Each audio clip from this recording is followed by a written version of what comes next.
लिए हमारे साथ केंद्रीय मंत्री जितेंद्र सिंह मौजूद हैं। बहुत बहुत धन्यवाद सर समय निकालने के लिए। पहला सवाल तो मेरा आपसे यही है कि जिस तरह से आज धन्यवाद निधि, संयुक्त राष्ट्र के परिसर में जिस तरह से आज प्रधानमंत्री ने 8,000 लोगों के साथ ये योग किया है, इतने सारे देशों के लोग वहाँ पे मौजूद थे, महत्वपूर्ण तो है ही। क्या असर, आपका क्या आंकलन है? मुझे लगता है हाँ निश्चय आपने जैसे ठीक कहा, ये गौरवान्वित होने वाली बात तो है ही है प्रत्येक भारतवासी के साथ, लेकिन इसका एक व्यापक संदेश, एक लार्जर मैसेज ये भी है कि दुनिया को एक उन्होंने फलसफा दिया जो हमारी विरासत का हिस्सा था, योग। और शायद आने वाले समय में कभी इतिहासकार इस बात का भी विश्लेषण करेंगे कि प्राचीन समय से योग हमारे संस्कृति का, हमारी तहजीब का हिस्सा था, लेकिन उसको दुनिया के सामने लाया नहीं गया उस तरह से। मोदी जी ने प्रधानमंत्री बनने के तुरंत बाद ये प्रस्ताव रखा संयुक्त राष्ट्र में, और सारे देशों के प्रतिनिधियों ने उसको सर्वसम्मति से स्वीकार किया, जिसका अर्थ ये हुआ कि दुनिया भारत के सामर्थ्य को, भारत के फलसफे को समझने के लिए, स्वीकार करने के लिए तैयार थी, लेकिन हमारे पास उस प्रकार के नेतृत्व का अभाव था जो उसे उस प्रकार प्रस्तुत करता। और आज जबकि विश्व कई तरह की विडंबनाओं में से गुजर रहा है, भिन्न भिन्न देश, तो मुझे लगता है एक उन्होंने एक नया वैचारिक रास्ता भी दिया है।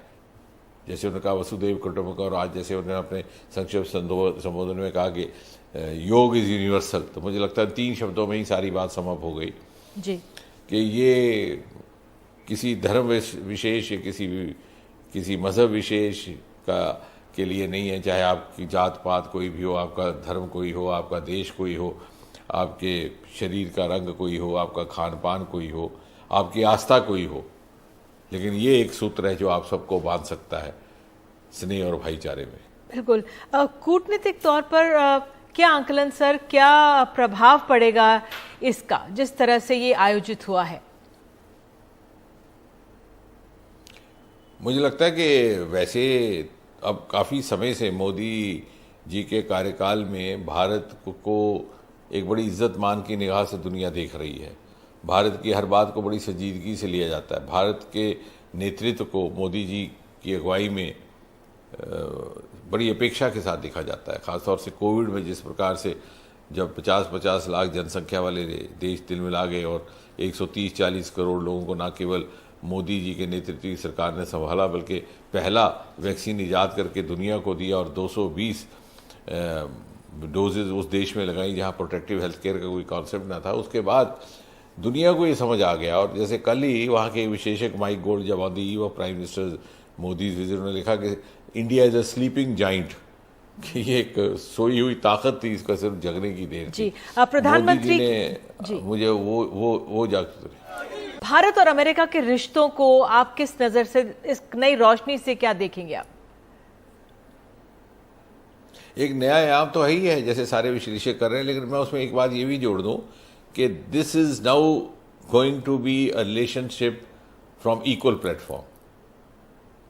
शायद गत दशकों में ऐसा ना हुआ हो, लगता था कि साहब अमेरिका बड़ा जाइंट है, वो डेवलप्ड कंट्री है, ये डेवलपिंग कंट्री है, वो अब डिमार्केशन जाती रही।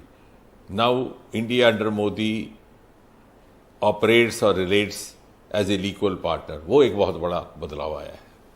बिल्कुल, एज ए इक्वल पार्टनर, आपने बहुत अहम ये बात कही है। जो अंतर्राष्ट्रीय और जो देश हैं जो हमें चुनौती भी देते हैं, या जो हमारी देश की कूटनीति है, उस नज़र से आप कैसे देख रहे हैं विश्व स्तर पर इसे, उनके इस दौरे को? मुझे लगता है बाकी देश भी धीरे धीरे अब ये समझ रहे हैं कि आने वाले समय में भारत के बिना उनके लिए आगे बढ़ना अपने लिए भी दिक्कत होगी। निवेश के लिहाज से, तजारत के लिहाज से, बिजनेस ट्रेड के लिहाज से India is emerging as a favourite destination, क्योंकि हमारे पास इतने सारे रिसोर्सेज थे, आयाम थे, साधन थे, जिनको पहले किसी ने तवज्जो नहीं दी थी। हमारा 7,500 किलोमीटर लंबा समुद्र का तट, हमारे हिमालयन रिसोर्सेज अरोमा के, ये पहली बार ये डीप सी मिशन की बातें होने लगी, अरोमा मिशन की बातें होने लगी मोदी जी के कार्यकाल में। और यही भारत की अर्थव्यवस्था में वैल्यू एडिशन करेंगे। और भारत पहले से ही फास्टेस्ट ग्रोइंग इकोनॉमी तो बन ही चुका है। जी, हमारे साथ बात करने के लिए बहुत बहुत धन्यवाद।